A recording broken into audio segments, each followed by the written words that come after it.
gente, boa tarde. Sejam bem-vindos ao Festival do Conhecimento da UFRJ. Essa é a roda de conversa do nosso projeto de extensão Encontro Colorido e a gente vai falar um pouquinho sobre a vivência das pessoas negras LGBTs no contexto da pandemia do Covid-19. Eu quero dar boas-vindas a todo mundo. Sou produtora cultural lá da Pró-Reitoria de Extensão, do Festival do Conhecimento, mas também estou na equipe aqui do Encontro Colorido, que é um projeto de extensão. Esse aqui vai ser o primeiro encontro do projeto de extensão do Encontro Colorido, que a gente achou uma feliz oportunidade de tentar fazer essa roda a tempo para entrar na programação do Festival do Conhecimento da UFRJ. E eu queria passar a bola aqui para a Camila Duarte, ela e para o Carlos, que são os dois idealizadores, né, que estão nesse time, fizeram essa articulação aí para ser um projeto de extensão. Temos aqui a professora Chaline, que está nesse time também. É um projeto de extensão que seria lançado na semana da pandemia. A gente tinha uma série de encontros programados, encontros com uma programação linda. E a gente ficou numa incerteza com essa questão da pandemia, mas a gente está retomando. Então, a ideia também é de lançar o Encontro Colorido aqui no Festival do Conhecimento, e para quem tenha fôlego de retomar essa série de encontros que vão ser lindos também, com o que é possível, tá bom? Então, boas-vindas a todo mundo. Vou passar aqui a bola para Camila ou Carlos, para eles falarem um pouquinho do que é o Encontro Colorido, e cada um aí passar a bola para os seus convidados. Um beijo grande aí para vocês. Então, vou me apresentar para vocês. Eu sou o Carlos, para quem não me conhece. Eu sou psicólogo e conheci Marise através de uma oportunidade dentro do meu trabalho enquanto servidor público da Secretaria Especial da Cultura, onde eu trabalho lá com ações de formação e desenvolvimento de pessoas.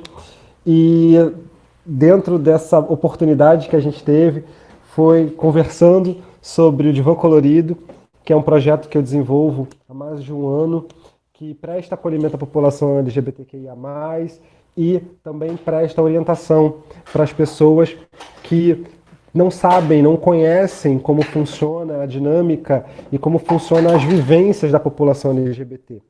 E a gente atua com treinamentos, com cursos de formação para profissionais da área da saúde, da psicologia, para que possam acolher a população LGBT dentro dos seus consultórios, para que possam, dentro da segurança pública, para que eles possam ajudar essa população na rua, em caso de violência, dentro das unidades de atendimento, para que possam recebê-los de forma adequada, com o tratamento correto e devido, com todo o respeito que eles merecem e devem. Então, assim, é um projeto, o Divã Colorido é um filho querido que eu tenho e que tem me dado muitos frutos positivos, e um dos frutos foi poder fechar essa parceria com a FRJ, de montar os encontros que aconteceriam até, né, durante todo o semestre, em que teríamos uma oportunidade de acolher as pessoas, dar acesso à psicologia para as pessoas que não tinham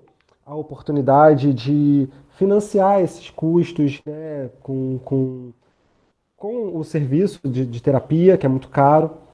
A gente propôs, eu consegui, graças ao empenho da galera da PR5, a gente conseguiu falar com o curso de psicologia lá na Praia Vermelha e ter o apoio dessa galera, desses estudantes, para que a gente pudesse prestar o acolhimento. O Pedro Paulo Bicalho, que é o presidente do Conselho Federal de Psicologia, regional, aqui no Rio de Janeiro, e ele também está apoiando o nosso projeto. Então isso, para quem é da psicologia, né, acaba que eu falo um pouquinho de psicologia aqui, é um feito gigantesco e que só traz orgulho para mim, só traz orgulho enquanto profissional, que é um reconhecimento de um trabalho que a gente tem feito com muito carinho desde o ano passado.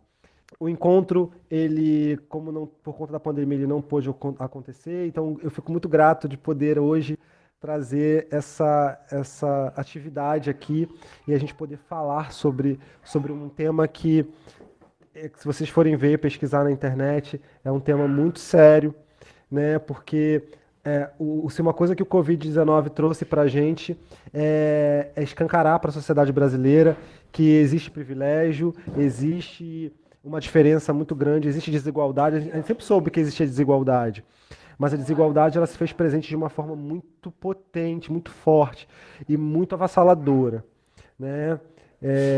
Isso é muito triste, sabe? Muito triste saber disso e ver a constatação disso dentro da realidade hoje da população, porque a gente viu que foi para a rua, tiveram que encarar para não passar fome a população negra periférica.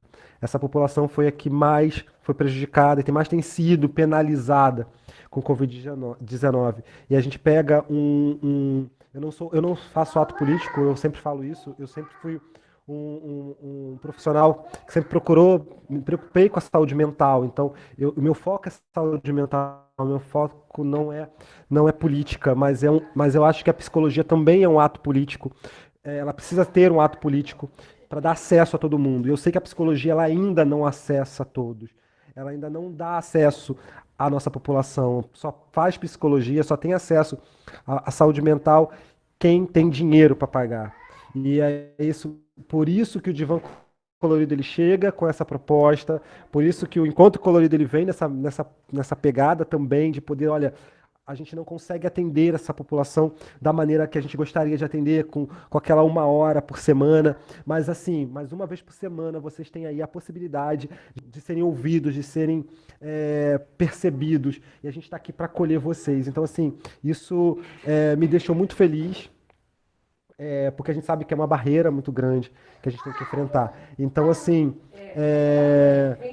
ter um governo que a gente tem, que age matando negros e pobres, isso faz com que eu peço o apoio de vocês que estão aqui para que a gente fale mesmo, já que a gente está gravando isso vai para as redes sociais, isso ecoe, sabe, socialmente falando, e isso reverbere de uma forma positiva e que gere reflexão.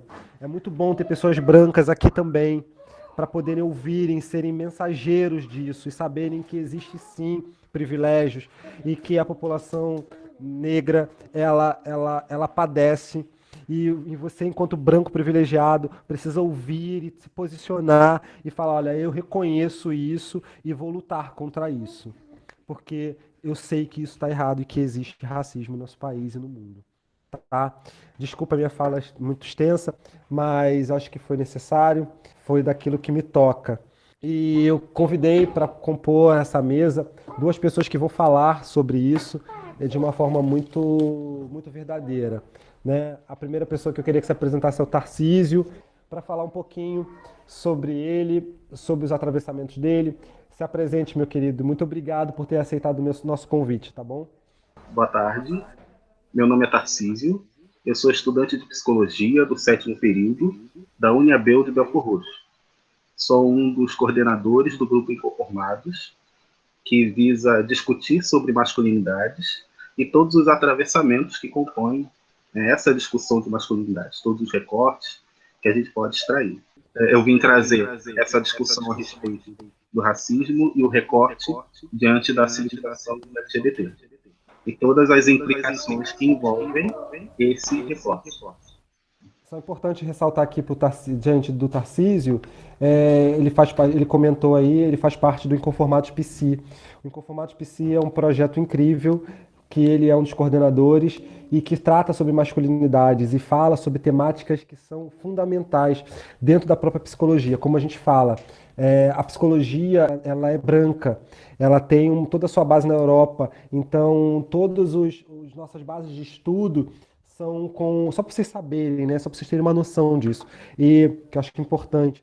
Então, a gente aprende, quando cursa psicologia, a gente aprende os referenciais teóricos dentro dessa perspectiva. Então, a gente não entra nas especificidades, a gente não fala sobre questões que são fundamentais e importantes. E o Inconformados PC,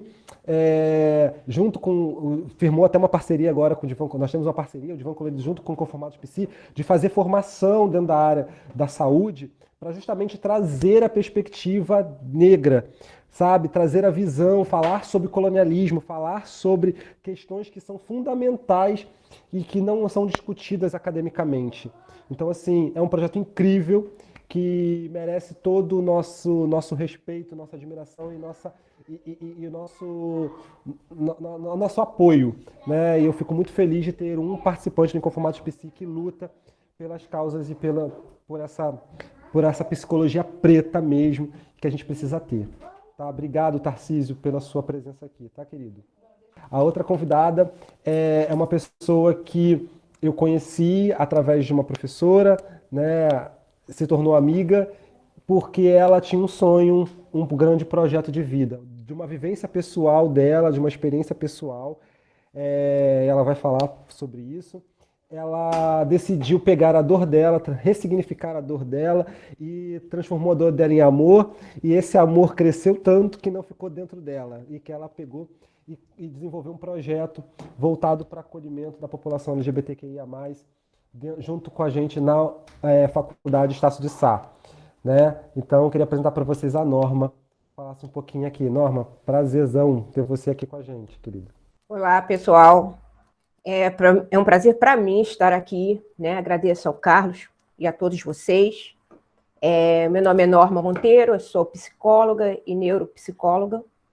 Né? Como o Carlos disse, nós nos conhecemos, eu tinha, através da minha vivência, né? Que naquele momento foi uma vivência de dor, eu idealizei 2 projetos. Um é o Acolhimento Colorido, que foi o que essa professora me apresentou, o Carlos, e nós colocamos dentro da Estácio juntos, como parceria, nós 2, e tem o Família Acolhida, que é um outro projeto também, que eu idealizei, porém, em função da pandemia, está tudo parado, né? Não consegui colocar à frente ainda, mas ainda tenho esse sonho, né? E como o Carlos estava dizendo, né? Negro, não dá para negar, né? E aí, como a gente estava dizendo aqui, a gente fica vendo, né, entrevistas e tudo, e uma coisa que realmente me chamou muita atenção, né, porque durante essa pandemia morreram 40% a mais de negros do que brancos. Isso é uma coisa muito alarmante, né? E eu sou negra, mas eu ainda posso dizer que ainda sou privilegiada, né, porque tive acesso à educação, tive acesso a algumas coisas materiais, né, que a gente sabe que no nosso país é muito difícil, porque essa liberdade que se diz assim, você não corre, você está nessa situação porque você quer. Não, não é assim. Sabemos muito que é real essa discriminação que o negro sofre de poder ou não alcançar alguns cargos em empresas, né, alcançar o estudo. Então, é sobre isso, né, e sobre essa questão que eu trabalho com o acolhimento da população LGBTQI+, né, que nós vamos tentar colocar um pouquinho junto com o nosso coração aí para todo mundo, tá bom? Muito obrigada. Obrigado, Norma. A Norma tem uns atravessamentos que vão mexer com a gente, mexe com a gente quando fala da vivência dela, pessoal. E nas palestras sempre faz o povo chorar. Vou passar agora para a Camila. Posso apresentar um pouquinho dos nossos 2 convidados. É isso.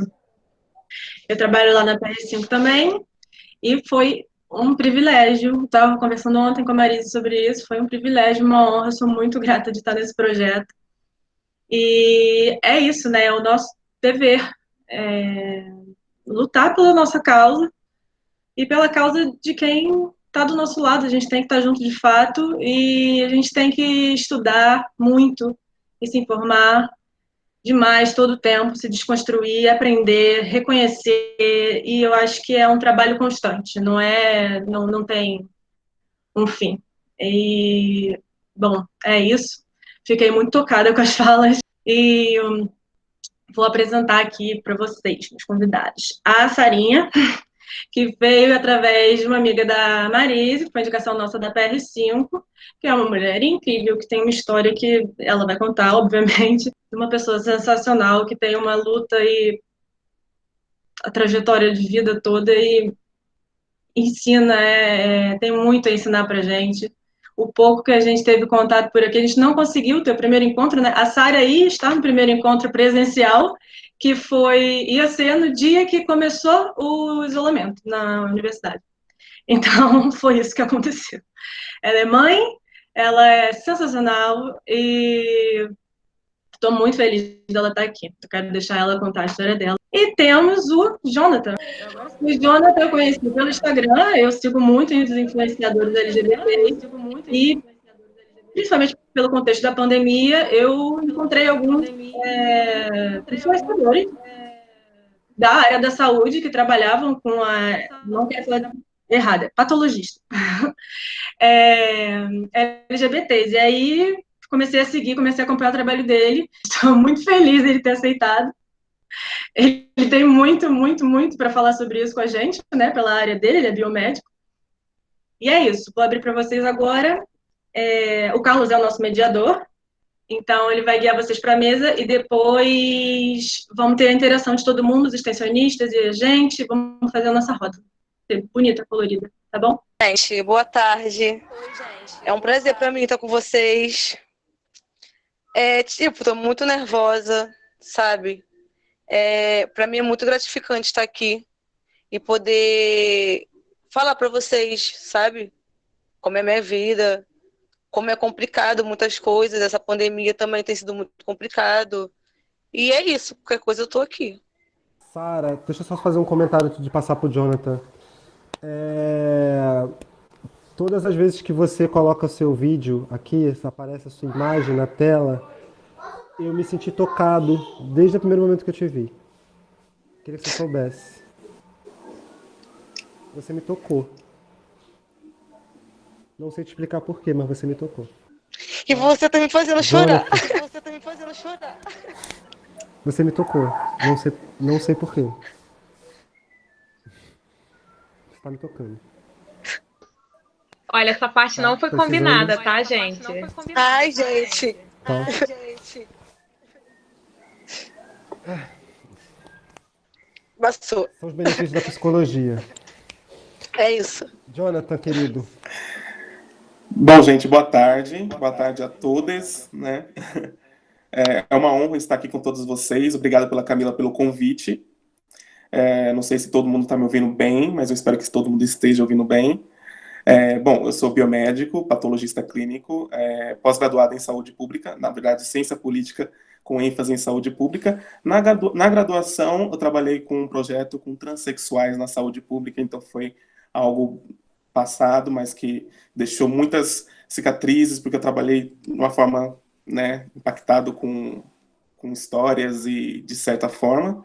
E atualmente, no início do ano, eu fui, no caso, voluntário, né, na linha de frente da Covid-19, aqui em São Paulo. Inclusive, está um friozinho hoje aqui em São Paulo. E atualmente agora eu faço mestrado em saúde coletiva e o meu trabalho é relacionado à saúde mental dos profissionais da saúde. Então, eu estou tentando, não sou psicólogo, tá? Então não vou tentar ajudar eles de certa forma, mas vou tentar encontrar lacunas na bibliografia que possa saber o que pode alterar nas políticas públicas para alterar o comportamento do profissional, vendo diversas mortes e etc. Então é isso. Obrigado, querido. Obrigado, eu. Muito prazer mesmo de ter você aqui. São Paulo é epicentro, né, do coronavírus, do Covid. Atualmente né, e a gente temos visto aí políticas, né, sem querer mais uma vez falar de política, mas acionando reabertura, fazendo movimentos para que realmente aconteça um grande genocídio mesmo, né, infelizmente. Mas é isso. Vamos começar então a nossa roda. Quando a gente fala sobre os atravessamentos da população LGBT, até mesmo perante a pandemia, a gente vai falar um pouquinho sobre o que vem antes disso, né? Como que a gente chega até aqui, como que a gente chega nessa crise de saúde, essa crise sanitária. E antes de chegar nisso, a gente vivencia as experiências de muita luta, que já era de muita luta, que já era de muito sofrimento. Ele é totalmente potencializado, não é mesmo? Então, eu gosto de ver a diversidade, por mais que a gente não queira falar sobre isso, eu queria fazer eu olhei aqui algumas fotinhas de alguns convidados E eu acho que é importante a gente fazer essa pontuação bem clara aqui. Eu gosto de ver pessoas brancas no meio da gente, né? Preto falando para preto não reverbera da mesma forma que preto falando para branco. Então, eu acho muito importante termos, sim, pessoas brancas no nosso meio. Nós temos, por exemplo, a Camila, que eu brinco com ela, porque ela, apesar de ser uma pessoa incrível, maravilhosa, que eu amo de paixão, ela é branca, ela passa como a imagem de uma menina branca Zona Sul. E, eu gosto de falar isso, acho que é importante falar sobre isso, porque eu preciso atingir a Camila, para que a Camila entenda essa realidade, né? E eu, como um homem negro que vivenciou experiências de luta enquanto negro, sabendo que eu tinha mais dificuldade do que uma pessoa branca de conseguir uma oportunidade, eu fui lá sabe, e peitei e tenho peitado, porque a gente sabe que é muito mais difícil chegar e as dores e as marcas a gente carrega pro resto da vida, né? Eu gosto desse desafio de chegar e falar no meio dessas pessoas. Eu brinco muito com isso, porque hoje, por exemplo, eu estou na FGV, na Fundação Getúlio Vargas, e quem sabe é uma faculdade de elite, onde tem brancos, onde só tem brancos e pessoas ricas. E lá, quando você vai olhar o mural de formandos, você vai ver um ou outro quadro, um negro. E quando eu bato na mesa e falo, vai ter preto, viado, dentro da FGV, eu recebo o rechaço daquela galera e olhar torto, mas eu sei que eu estou no lugar certo, me posicionando e fazendo a coisa que eu devo fazer, né? E se eu estou ali, é porque eu tive a oportunidade de muita luta. E é isso que eu queria também deixar para vocês, todos os negros que estão aqui no nosso grupo, é que não abaixem a cabeça. Não abaixem a cabeça. Sabe? Porque se vocês abaixarem a cabeça, eles vão continuar achando que eles podem fazer o que eles fazem. Então, eu não abaixo a minha cabeça. E falo mesmo, e peito, e falo sim. Querido, se você tem graduação, eu também tenho. Se você fala isso, eu também. Se você viaja o mundo, eu também viajo. Eu também posso. E é isso. Sabe? E é muito disso. E eu sei que é difícil pra caramba, pra não falar um palavrão aqui, é difícil pra caramba. Dói na alma. Dói na alma. Sabe? Mas somos maioria. Isso que a gente precisa ter consciência. Somos maioria. Se a gente entendesse o poder de que somos maioria, a gente não deixava, a gente não passava pela metade das coisas que a gente passa. E eu sei, cara, que é horrível, é horrível, horrível, horrível. Sabe? Mas a gente vai continuar falando, sim. E a gente quer que esses brancos todos ouçam. Porque eles precisam ouvir. Não com raiva, sabe? Eu não tenho raiva de pessoas. Muito pelo contrário, gente. Não tô falando com discurso de ódio contra branco, porque isso não me cabe. Muito pelo contrário. É por amor também. Mas é para não matarem nossos irmãos pretos. É para pararem de nos matar. Sabe? É por isso. E eu queria começar falando um pouquinho com o Tarcísio. Tarcísio, um homem periférico. Né, Tarcísio? De Belfor Roxo. Uma cidade, uma cidade que é totalmente prejudicada por políticas públicas, do acesso a políticas públicas. E o Tarcísio, como homem negro, LGBT, porque tem mais essa. Não basta ser negro. O negro LGBT ele é punido 2 vezes. E o Tarcísio pode compartilhar um pouquinho dessa vivência com a gente. Que tal, Tarcísio, você falar um pouquinho com a gente sobre isso? Sim. Topa? Top. Então, eu como estudante da UniAbel de Belfor Roxo, morador de São João do Meriti, sou homem, preto, gay, Então, assim, é a partir desse recorte que eu vivencio, que eu busco entender nessa experiência da negritude, desse sistema, né, do racismo estrutural que nós vivemos, que infelizmente nós ainda vivemos, e que ainda é base muito da subjetividade que a gente encontra na nossa sociedade, e que ainda precisaremos muito discutir a respeito de tudo isso, estudar sobre essa forma de pensar, e não só entre nós, como falou o Carlos, né, mas também convidar os brancos a também repensarem sobre tudo isso.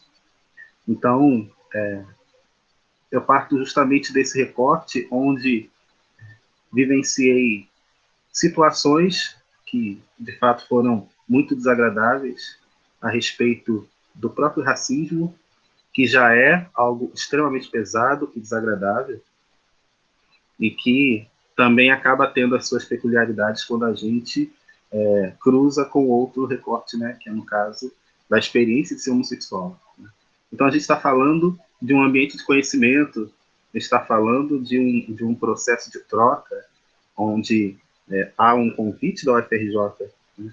Então, me remete muito a uma experiência extremamente difícil em que eu passei justamente nessa minha caminhada diante da psicologia. Porque para mim sempre foi algo extremamente agradável estar numa livraria, vendo aqueles livros, sentado numa área onde a gente possa ficar ali degustando aqueles saberes. E eu, particularmente, estava muito envolvido nos estudos freudianos, onde eu estava ali extremamente envolvido naquela atmosfera de saber. E aí, a partir do instante em que eu passei por uma experiência onde eu fui acusado de ter roubado um livro, onde eu estava entrando no metrô e aí os guardas vieram atrás de mim e me abordaram e me revistaram na rua. E aí eu, muito calmamente, permiti com que eles vissem o conteúdo da minha bolsa. Aí eles não viram nada e disseram que da próxima vez eu deveria pedir para lacrar a minha bolsa quando eu entrasse. E é uma coisa que eu não vejo ninguém fazer lá. Nunca vi ninguém entrar com bolsa lacrada nessa livraria.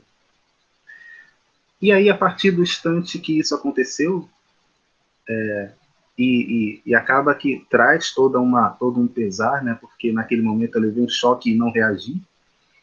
E aí é como se a culpa fosse minha naquele momento, por eu não ter reagido, por eu não ter buscado meus direitos, por eu não ter trazido uma demanda, né, de volta em função daquilo que aconteceu. E aí, a grande questão é que, depois de passar por esse incidente tão desagradável, depois de ter passado por essa acusação, no qual eu estava ciente, eu sabia, eu tinha total tranquilidade que nada iria ser descoberto ali, porque eu não havia feito nada, mas o grande impacto que isso causa na subjetividade. Porque antes eu comecei o meu discurso falando que ali era um ambiente de prazer, de bem-estar diante daqueles livros. Agora, se eu entro de novo naquela livraria, já não é mais o mesmo prazer. Já não é mais o mesmo bem-estar. Então, isso é um dos exemplos de afetações na nossa subjetividade, no quanto isso acaba tolhindo o nosso bem-estar diante do nosso próprio dia a dia, diante das coisas que nós gostamos de fazer, o quanto muitas vezes nós nos sentimos limitados a transitar nos lugares em função da nossa cor de pele, do quanto muitas vezes somos subalternizados, inferiorizados diante do branco, porque de alguma forma, pela nossa imagem, nós somos vistos como inferiores. Então isso é algo extremamente ruim e que faz com que a gente possa ter nosso bem-estar, nossa saúde mental, nossa autoestima ser afetada. E de fato, como o Carlos falou, né, nós não podemos abaixar a cabeça diante de tudo isso. Né? Se manter confiante de que nós todos somos capazes de fazer boas obras. Agora, se junto a essas experiências, isso já é algo desagradável, somando a experiência homossexual, isso ainda cria um pesar ainda maior. Porque junto à experiência homossexual vem toda uma objetificação que muitas vezes acontece diante do homem preto.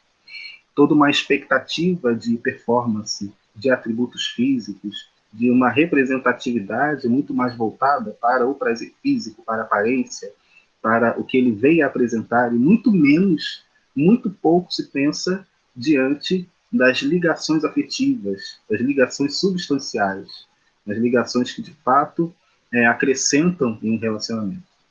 Então, muitas vezes, esse homem preto, ele é desejado, ele é benquisto, mas dentro de uma perspectiva muito mais sexualizada, muito mais voltada para a objetificação, onde muitos se submetem a isso como uma oportunidade de ser bem aceito, talvez bem valorizado.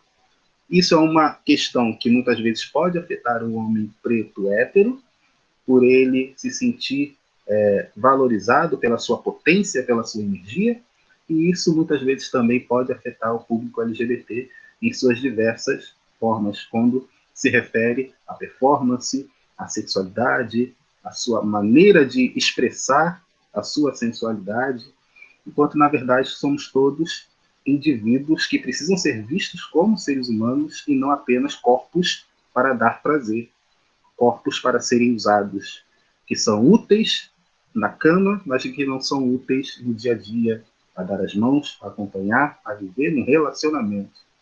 Então, são questões que afetam também a nossa subjetividade e que pode afetar também questões relacionadas ao alimento do que se diz do auto-ódio.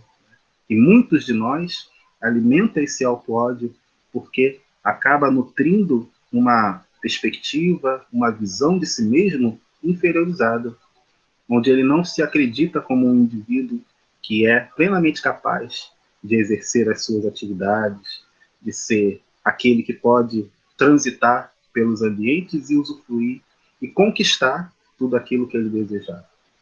Então, dentro dessa caminhada, eu me senti muito feliz de fazer parte do grupo Inconformados, porque eu tenho a oportunidade de refletir a respeito da masculinidade, porque a gente fala muitas vezes sobre o que se chama de masculinidade tóxica, que afeta tanto os homens, afetam as mulheres, e em suas diferentes expressões de sexualidade, em suas diferentes identidades de gênero. Então, para cada um dos recortes possíveis, as discussões de masculinidade são muito importantes, porque a masculinidade tóxica ela faz com que se traga uma visão, um padrão de masculino, cis, hétero, onde todas as demais, o que é diferente disso, e muitas vezes é o cis, branco, hétero, e todo o que é diferente acaba sendo subalternizado, visto como inferior, acaba sendo inferiorizado, e aí todo esse diferente acaba passando por processos diferentes de discriminação. Então é importante pensar em tudo isso, reunir pessoas, falar sobre essas questões, porque é só assim que a gente vai começar a fazer fissuras nesse sistema que ainda é tão presente, ainda está tão cristalizado nas mentes das pessoas.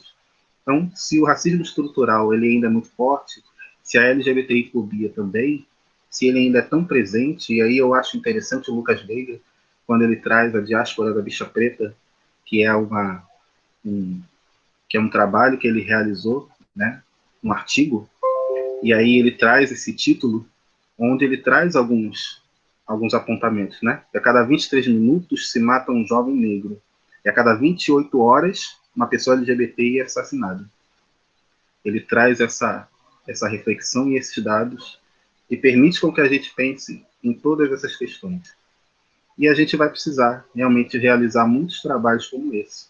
E convidar os brancos também, para além de buscarem se conscientizar a respeito do racismo, começarem a desenvolver uma atitude antirracista. Porque é assim que a gente vai promover uma sociedade melhor. Incrível te ouvir, muito bom. Obrigado pela sua fala, Tarcísio, importante, potente, né? dentro desse lugar de fala que realmente é isso que acontece, né?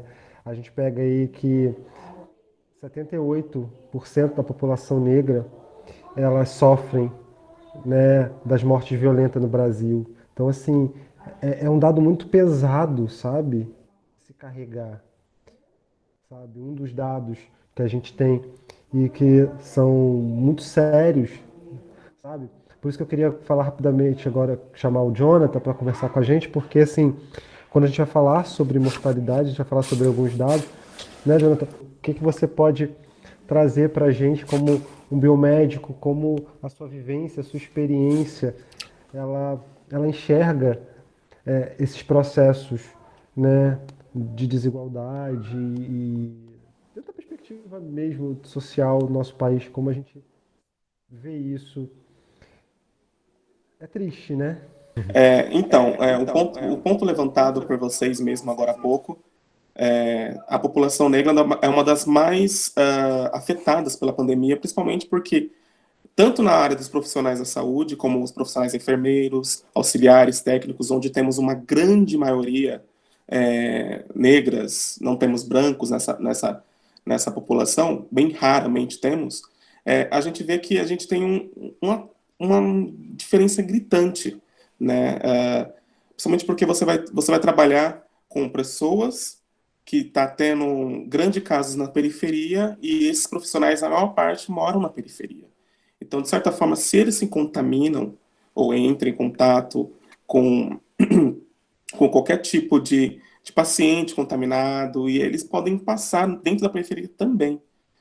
Um ponto levantado também que muita gente esquece são os profissionais do sexo, as trabalhadoras do sexo, as trabalhadoras sexuais, que são a população, também muita população negra, que trabalha como profissão. Infelizmente, temos essa gritante, moradores de rua, também que tem uma população muito grande negra, e eles são os mais impactados, que recebem mais contato com as pessoas, que têm mais possibilidade de ter esse tipo de patologia, de infecção, de se contaminarem, né?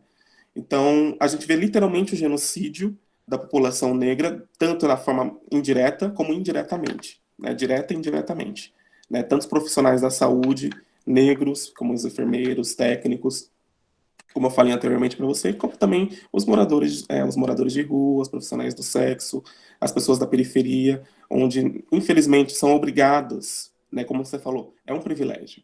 É um privilégio, de certa forma, são obrigadas a ir trabalhar, elas têm o direito delas, que têm o direito, era para ser um direito, né, direito de ficar em casa isolada, mas acaba se tornando um privilégio, né, tipo, eu não posso ficar em casa.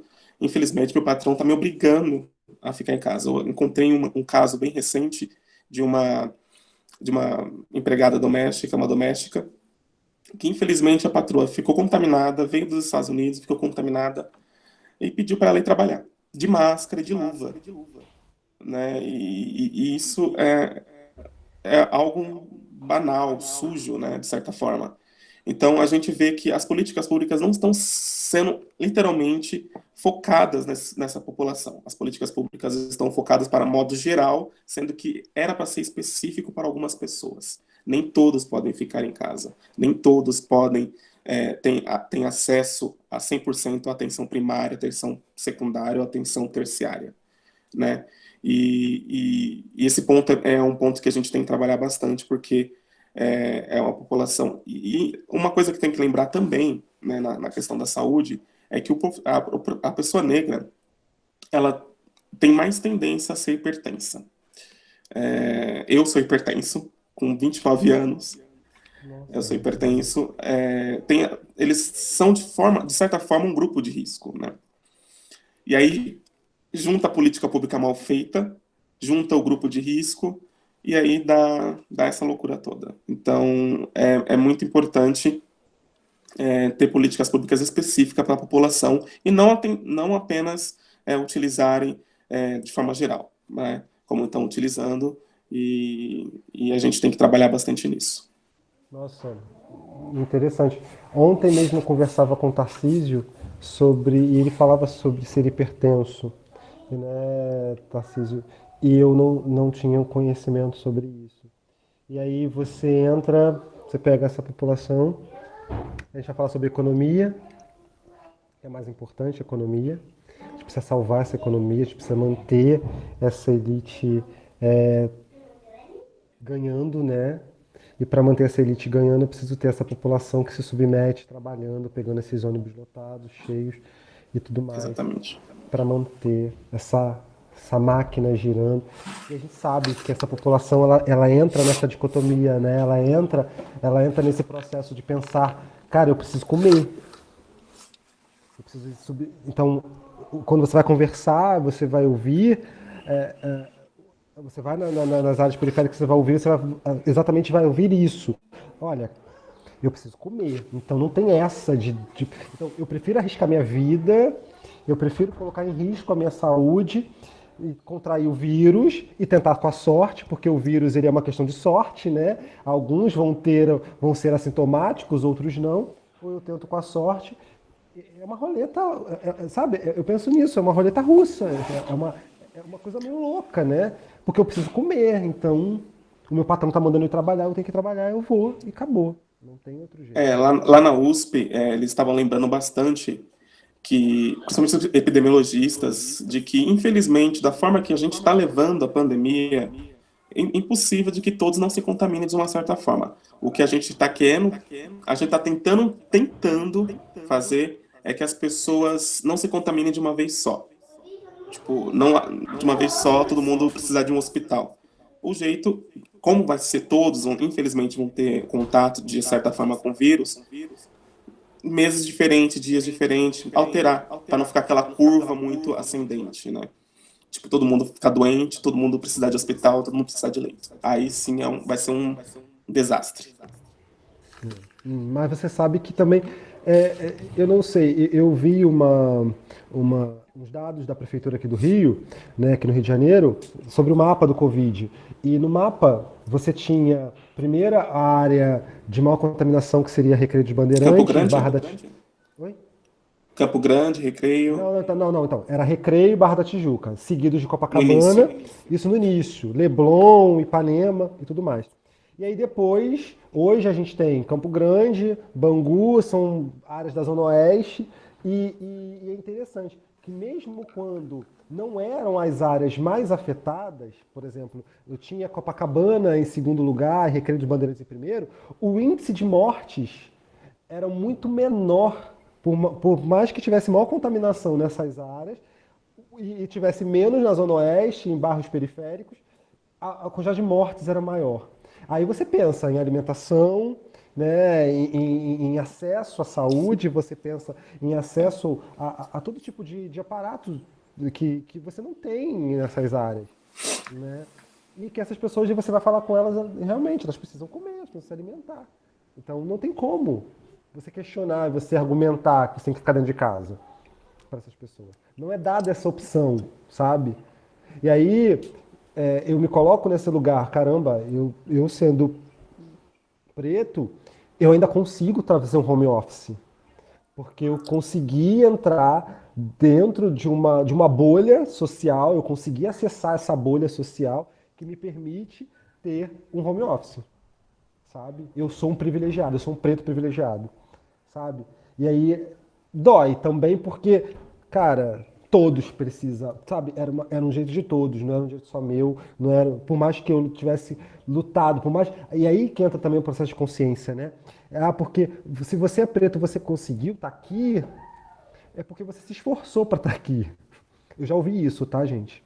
Eu já ouvi isso. Eu também já ouvi bastante sobre isso. Por que não seguem você? Por que param de se vitimizar, de fazer mimimi e não seguem você? Cara, porque não tiveram as mesmas oportunidades. Porque é uma questão de oportunidade, sabe? Enfim, eu não vou entrar aqui, porque no meu lugar, não é nesse momento, eu acabo me revoltando e acabo falando também. Você levantou um ponto bem importante, né, de certa forma, porque mesmo que você tenha, por exemplo, acadêmicos grandes, negros, como Silvio de Almeida, Jamila Ribeiro, eles não são tão conhecidos, eles não são tão chamados para entrevistas.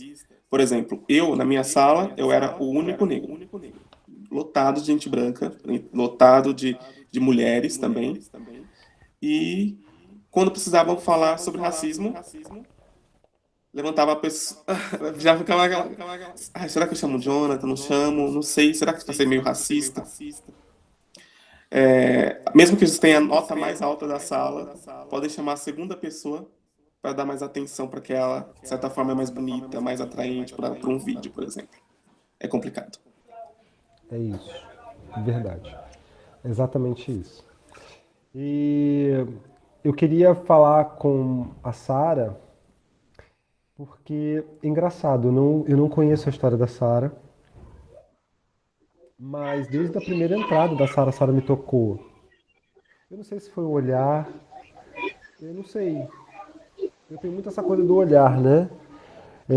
Eu atendo também, e com a pandemia eu acabei abrindo mais horários de atendimento, e eu percebo muito isso, né? A gente, quando trabalha com psicologia, a gente acaba sentindo um pouco a vibração das pessoas de alguma forma. E eu senti, assim, o olhar da Sara me chama muita atenção, sabe? Me puxa para dentro, para um olhar, sabe? Um olhar para mim, sabe? E eu queria ouvir você, Sara. Eu queria muito te ouvir, sabe? O que está passando aí? O que você pode trazer para a gente nesse momento de dificuldade que a gente está vivendo? Eu sou ex-moradora da Casa NEM. Saí tem 2 semanas. Fiquei uns dias na rua. Porque não posso trabalhar, né? Essa questão toda. E a gente vai levando, né? Mesmo que seja difícil, a gente tenta. Porque eu tenho meu filho. E eu não desisto. Tô aqui. Sou lésbica, sou casada já há 6 anos. Ai, que legal. Sim, mês que vem faço 6 anos com a minha companheira. Nunca não tive a oportunidade de estudar. Eu sempre trabalhei muito, desde pequena. Fui mãe cedo também, assim. Quantos anos tem seu filho? E meu filho vai fazer 8 mês que vem. Ah, a minha tem 7. Nossa, Fase eu tenho uma difícil. menina de 9 também. A Tinha um minha menina casalzinho. de 7. Ah, é? Legal. Eu tenho 2, uma de 7 e uma de 4. Nossa. E é complicado, né? Porque ele não tem muita noção também, aí eu tenho que ser forte para passar força para ele. Agora eu tô passando uns dias na casa da minha amiga, porque a gente tá com uma situação financeira muito complicada. Você tá onde? Tô aqui na ilha de Guaratiba.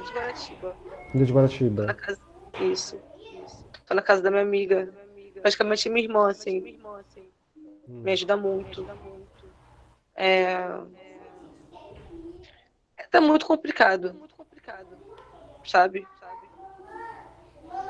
Eu tinha conseguido um trabalho antes da pandemia.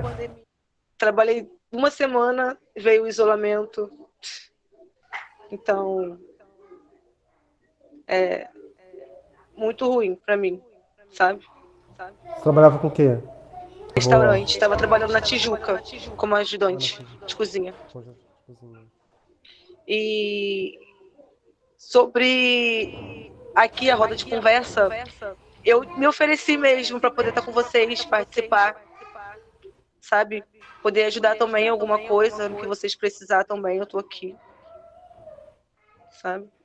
Eu acho que a minha experiência de vida é muito... Tem muita força para passar, assim, muita coisa para passar. Sim. Poder falar. E eu sabia dessa força. Eu já senti essa força, essa potência. Sabia?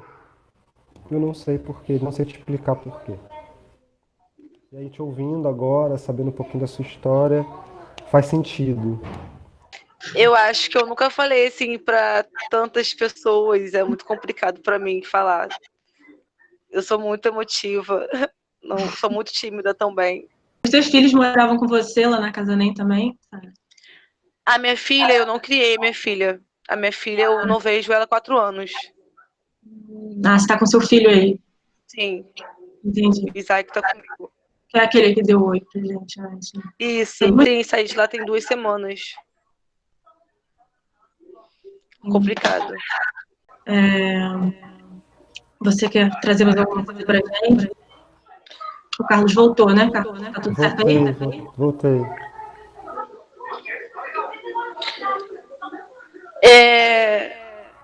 Eu acho que a minha vida sempre foi tão complicada, assim, que falar é muito difícil. Muito difícil. E até eu chorando de novo. Sara, é bom. É pra isso, é pra isso. É pra isso. Pra dividir, Eu acho que eu não tô pronta, assim, pra passar por tudo isso. Não tô. É muita coisa, sabe? Cara, ninguém tem que passar por tudo isso, é esse o ponto. É muito difícil. Mas é isso, eu tô aqui. Tô viva. Já era pra mim estar morta há muito tempo. Já sofri várias e várias tentativas, sabe? De morte. E é isso. Tô viva. Meu Deus. Acho que isso pra mim importa muito. Eu estar aqui. Poder falar. E tanto que sobre o festival, como eu falei com você, Camila. Eu quero fazer a performance sim da Bia, porque é uma coisa que me mexe muito comigo. Sabe? E eu quero fazer. Sabe? Eu quero que as pessoas vejam.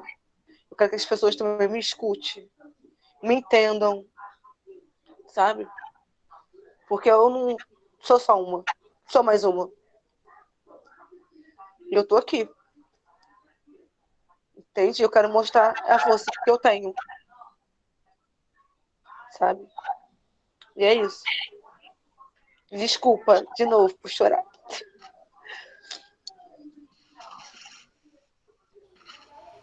Ai.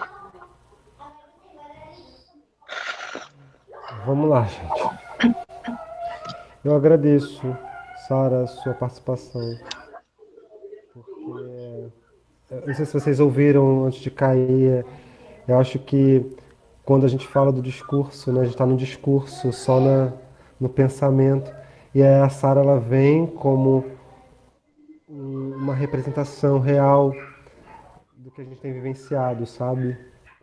E é para realmente haver mudança. E pode ter certeza, Sara, que isso vai reverberar de alguma forma aqui, sabe? Vai sair daqui do grupo. Você pode ter certeza que vai sair daqui diferente.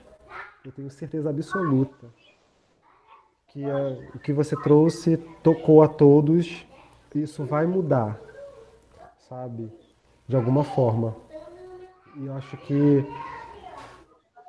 enfim, eu prometi que eu não iria me emocionar, que eu não vou conduzir isso da melhor forma possível. E por esse e outros motivos você é muito forte. Estou vendo o seu olhar triste, o seu olhar, mas pode ter certeza que muita coisa nova pode vir para você. Sabe? Um dia após o outro. É isso. Conta com a gente. Obrigada. Tá? Conta com a gente. Tá? Eu queria poder chamar.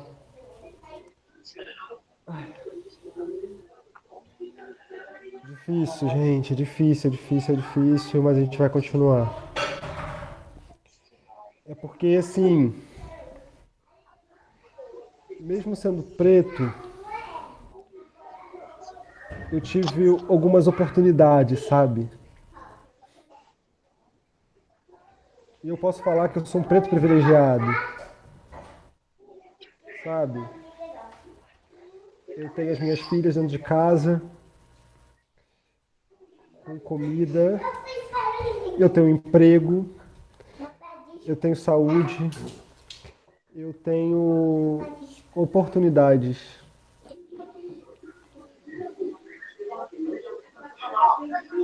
Cara,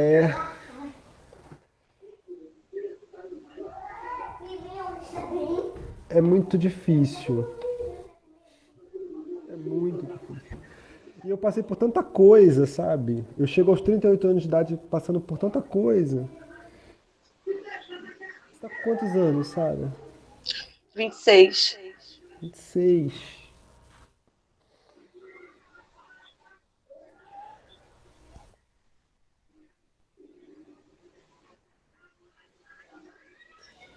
Você tá de favor na casa de uma amiga, que por mais que seja amiga, gente, olha só. Parem pra pensar, sabe, gente? Vamos. Eu não quero ser psicólogo, eu não quero ser. Eu só quero ser mais uma alma que toca a alma humana, sabe? Nós estamos em 15 aqui. Todos estão nas suas casas, nos seus espaços, sabe? Você tem noção do que você está vivendo num abrigo, numa casa onde você compartilha tudo com todo mundo, você não tem mal, você quer dormir 9 horas da noite, você não pode dormir 9 horas, você tem que dormir 11, porque a maioria quer dormir 11, sabe? E aí eu saio, eu tô na casa de outra pessoa. É só uma questão de humanidade, sabe, gente? É uma reflexão à humanidade, sabe? É a gente parar aqui e pensar assim, o quanto a gente é privilegiado, sabe, nesse momento.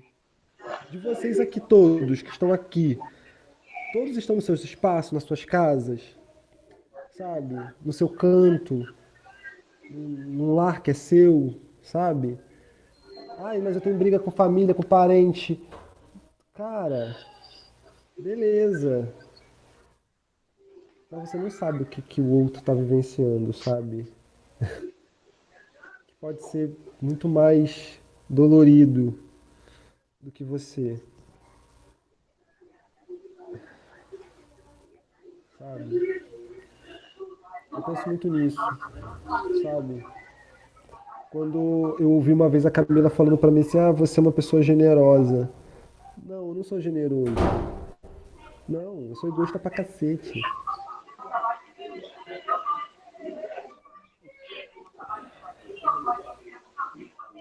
Obrigado, Sara, desculpa. Obrigado. Não, que isso. Desculpa. Desculpa eu. Obrigada a vocês.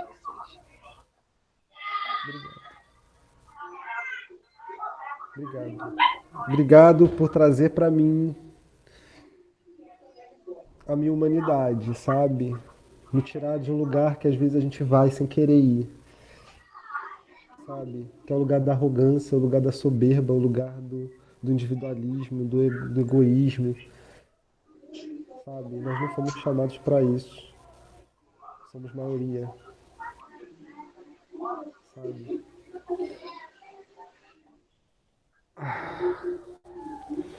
Norma, você tá aí? Tô sim, Carlos. Tá viva?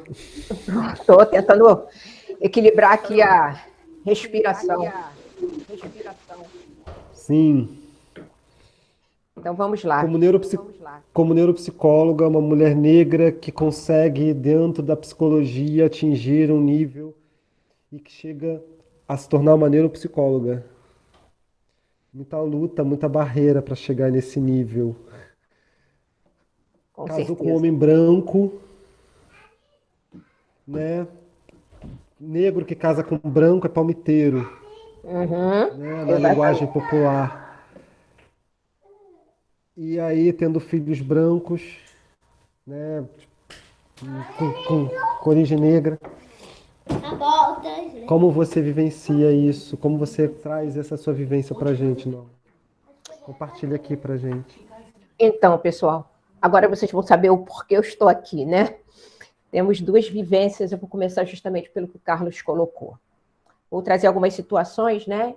E a gente vai esclarecendo dentro delas. Como o Carlos disse, eu sou casada com branco e eu tenho 2 filhos. E os meus filhos são brancos, na cor da pele.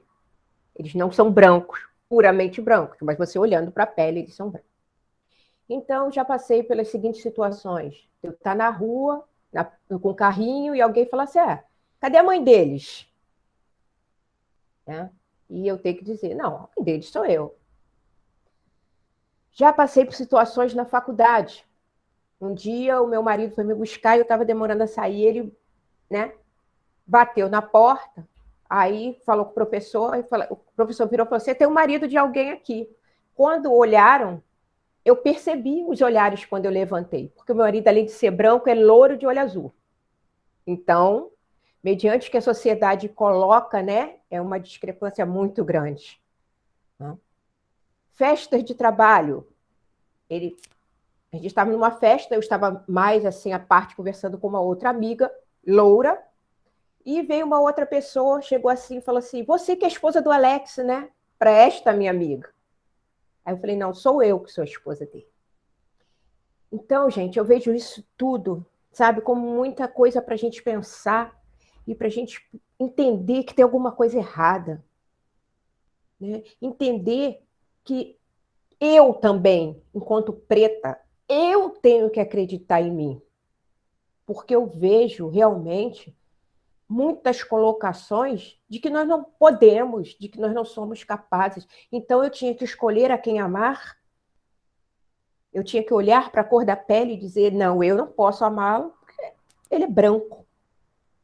O amor não escolhe cor de pele, né? Como o amor não escolhe sexualidade. A gente precisa acreditar que nós somos merecedores de tudo. Sabemos que vivemos numa sociedade complicada, num país complicado, mas nós temos que acreditar. Nós temos direito, sim, à educação, à saúde. E uma coisa que eu acho muito importante, nós precisamos parar de construir a nossa história em cima da narrativa do outro. Por que estou dizendo isso? Porque lá atrás, a minha mãe um dia falou para mim assim, que algumas coisas eu não conseguiria, como chegar numa faculdade, por exemplo, que a gente era preto e pobre. Mas eu consegui. Agora, eu não digo para vocês que foi fácil, não. Foi difícil e ainda é até hoje. Às vezes eu estou no meu consultório, a pessoa me contacta. Quando eu abro a porta, eu percebo, às vezes, que a pessoa não esperava ser uma psicóloga preta. Né? Então, são essas coisas que, na verdade, nós precisamos fazer com que não cresçam. Não podemos nos sentir diminuídos, porque nós somos seres humanos. Se eu cortar aqui, ou cortar a Camila, o sangue que vai sair é igualzinho, vermelho. Eu não mereço nada menos do que ninguém pela cor da minha pele. Sabe por quê? Porque a cor da minha pele não me define como pessoa. E é isso, tá, Sara, que nós temos que acreditar. Eu sei, imagino o quanto deve ser difícil para você, mas a gente precisa acreditar na gente, não no que falam da gente. Né? E esse é um ponto muito importante dentro dessa questão. O Carlos falou em palmitar, né? É verdade, já falaram isso para mim. Ah, tu palmitou, né? E os filhos nasceram branquinhos. Como se eu tivesse me apaixonado, melhor, não me apaixonado, tivesse ido casar com um homem branco para clarear a minha espécie, digamos assim. Gente, isso é surreal. Sabemos que, historicamente, já tudo veio errado. Tudo veio errado. Não se liberta o povo sem dar condições a ele de sobreviver, sem dar educação. Hoje, por que não se dá mais educação? Nós somos a maioria, como o Carlos disse. Se eu der educação à maioria, eu mudo isso tudo. Então, eu preciso que aquela maioria continue ali, né? Em trabalhos, não digo nem menos dignos, né? Mas em trabalhos mais braçais, em trabalhos sem muita visibilidade, para que se mantenham controladas, né? Então, em questão dessa racial, né? Eu vivi na pele, dói, gente. Dói ser chamada de macaca, porque eu já fui chamada de macaca no trânsito, né? E porque dói de você olhar para uma pessoa e pensar assim, gente, ela é ser humano como eu. E como tem coragem de fazer isso? Né? E para não me alongar muito, a segunda etapa da minha vivência, eu queria ler aqui rapidamente uma carta para vocês. A carta diz assim: gostaria de ler para vocês uma história de uma mãe. Essa história começa em dezembro de 1994, quando, através de uma ultrassonografia, ela descobre que está grávida. A emoção toma conta de toda a família. Planos são feitos, tudo é só felicidade. Então é chegado o grande dia. O médico lhe entrega um bebê e diz: é uma linda menina. Daí em diante, foram vários vestidos rosas, laços, fitas e brincos. Os anos se passaram, a menina cresceu e aos 14 anos tornou-se uma adolescente calada, infeliz, deprimida. Mas nada disso era demonstrado, pois ela precisava ser exatamente o que a família desejava que ela fosse. E assim fazer todos felizes. Quando a mesma completa 18 anos, começam os momentos de ansiedade, depressão, automutilação. E sua mãe percebe que há algo de errado, ou de diferente. A mãe pergunta: filha, o que está acontecendo com você? Nada, mãe. Fala, filha. Jamais vou conseguir dizer isso para você, mãe. Fala, minha filha, por favor. Mãe, me ajuda, por favor. Fala para mim que em algum lugar do mundo existe um remédio para que eu não me sinta como eu me sinto. Quantas vezes já pensei em me matar e acabar com esse sofrimento que muitos acham ser uma escolha? Então eu lhe pergunto: quem escolheria sofrer, mãe? Mãe, eu sou lésbica. O mundo daquela mãe vem ao chão. Um misto de sentimentos contraditórios adentraram seu coração. Sua alma gela. Onde foi que eu errei? Pensa a mãe. Onde eu estava que eu não vi isso acontecer? Ela olha para aquela pessoa frágil e diz: eu não aceito. Onde ficariam os meus sonhos? Sonhos de ser avó, de vê-la entrar na igreja ao lado do seu futuro marido. Essa angústia durou algum tempo, mas quando a mãe começa a perceber que os sonhos de ser avó eram dela, que pensar no que os outros poderiam dizer não era um problema dela, e sim dos outros, mas que deixar a filha sofrer sozinho, isso sim, era um problema e uma escolha dela. Passou a refletir, voltou no tempo e percebeu que sua garotinha ainda estava ali, educada, amiga, extremamente respeitosa com seu pai. Então, ela chama a filha e diz: filha, você é e sempre será meu presente de Deus. Sua felicidade vai ser sempre a minha. Você é meu coração que bate em outro peito. Amo e respeito você exatamente como é. Assinado Norma Monteiro. Sim, eu sou a mãe dessa história e agradeço a Deus, desculpa, gente, todos os dias pelo ser humano maravilhoso que ele me confiou para cuidar. Porque minha filha é tão humana, merece tanto respeito como qualquer uma das pessoas, pois sua sexualidade não determina o seu caráter. Infelizmente, vivemos num mundo onde somos julgados, mas ela precisa ter o direito de viver e ser feliz. Um dia, eu e Carlos estávamos no nosso projeto, uma pessoa nos disse assim: eu não sei por que o fato de eu existir faz tanto mal aos outros. Então, gente, depois disso tudo, eu tive que me reconstruir. Eu vou falar para vocês que foi fácil? Não. Foi muito difícil.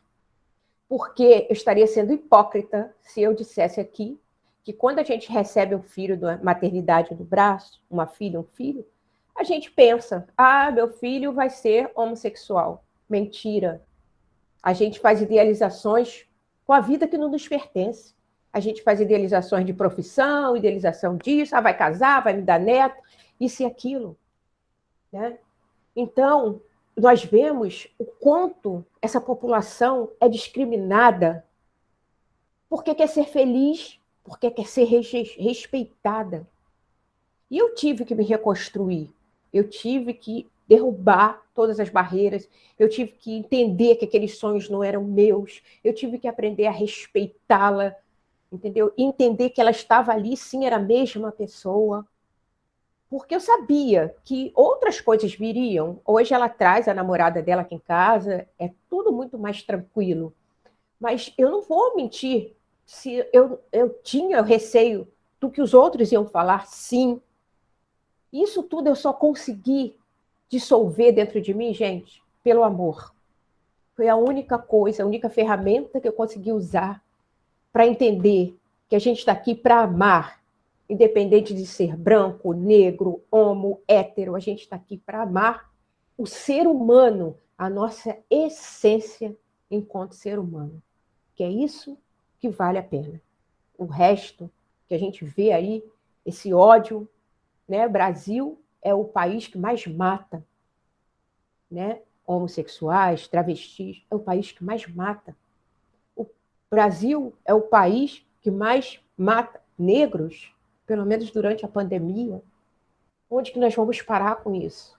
É como o Carlos disse, não é discurso de ódio, não, gente, é discurso de amor. A gente precisa entender que somos todos um só, somos todos iguais, apesar de tanta diversidade. Era isso que eu tinha para deixar para vocês, gente. Obrigada. Obrigado, Norma. A gente sabe que na realidade, a realidade dos fatos é que não existem normas na vida. Poucas são as normas. As normas são exceções. Né? O que existem são exclusões. Né? São pais que não vão aceitar. A gente também tem que, de alguma maneira, ressignificar isso. De alguma maneira, a gente tem que tentar entender, né? Por mais que a gente não tem que entender o lado de ninguém, porque ninguém escolhe ser LGBT. É uma condição, né? Mas que, de alguma forma, a gente espera que mais normas surjam nas nossas vidas, né? Se não for para ser nossas mães de sangue, mas que sejam nossas mães de coração, nas redes de apoio que a gente precise, né? Não é mesmo? Obrigado, Norma. Gente, eu queria dar uma oportunidade rapidamente, que eu acho que seria bom, não sei se ela topa aqui, falar para a Chaline, que é a professora que está abraçando a nossa causa, o nosso projeto dentro da UFRJ. Se ela puder, tiver aí, quiser falar um pouquinho também, como ela se sente estando no meio da gente e recebendo a gente. Ficaria feliz se ela pudesse participar. Você tá aí? Vai, sou eu? Fica à vontade, se quiser falar um pouquinho. Claro. Bom, gente, primeiro, muito prazer em conhecer todo mundo aqui, né? Eu acho que, mais do que nunca, é uma super oportunidade de troca, super oportunidade de aprendizado, uma super oportunidade, inclusive, de cura, né? Eu trabalho com diversidade, eu sou professora de comunicação, né? Dou aula para o segundo período lá na Escola de Comunicação da UFRJ, e eu realizo lá um projeto de extensão chamado Semana da Diversidade, que tem a ideia, acontece a cada 2 anos, ele tem uma ideia de ser bem subversivo do formato normativo de sala de aula, sabe? A gente vai pro laguinho lá da Eco, fica sentado numas cangas e trocando uma ideia muito parecida com essa que a gente está trocando aqui E a proposta é que a gente ouça bem menos acadêmicos e a gente ouça mais as vivências das pessoas, né? E aí, ter essa experiência de trabalhar com esses temas tem me mostrado muito como é importante a gente passar por essa vulnerabilidade que eu estava falando da Sara, né? A gente fica muito vulnerável mesmo para chorar, porque é a nossa vida, não tem como a gente. Não está falando de um objeto que está lá num livro, né? Frio. É a nossa vida, né? A coisa que atravessa a gente. Então, é, é uma coisa que me impacta bastante e eu tenho aprendido muito. Acho que é importante falar um pouquinho de mim também, né? Eu sou nordestina, com muito orgulho. Eu sou baiana, meio sergipana, porque eu nasci na Bahia, mas eu fui criada mesmo em Sergipe. E eu morei em alguns lugares e moro no Rio há 5 anos, por causa do meu concurso na UFRJ, né? Eu me dediquei à área acadêmica, mas aí quando a gente fala isso, e até pelo fato de eu ser branca, as pessoas também me identificam. Eu acho até engraçado quando o pessoal pensa assim, da Zona Sul. Eu falei, gente, isso é uma visão de sudestino, tá? Porque no Nordeste a gente tem outras relações de classe que são bem diferentes, e eu tô sempre vivendo esse choque aqui, né? Porque a gente tem outra relação, né? Eu também morei muitos anos em Salvador, as nossas relações raciais também são diferentes, a branquitude se coloca de outra maneira, enfim.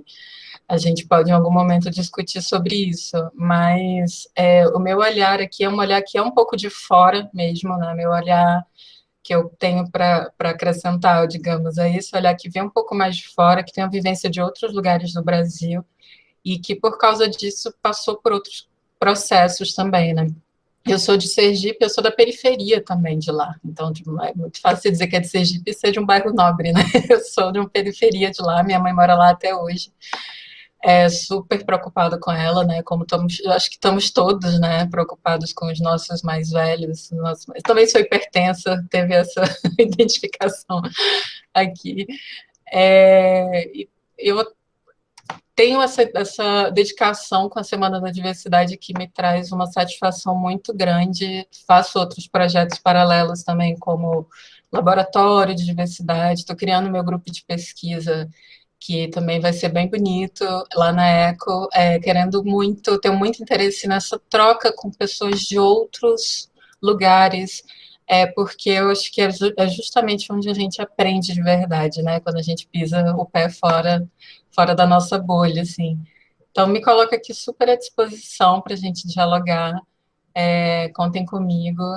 Eu estou aprendendo bastante, estou aqui quietinha porque eu estou muito feliz no que eu estou aprendendo e no que eu estou ouvindo.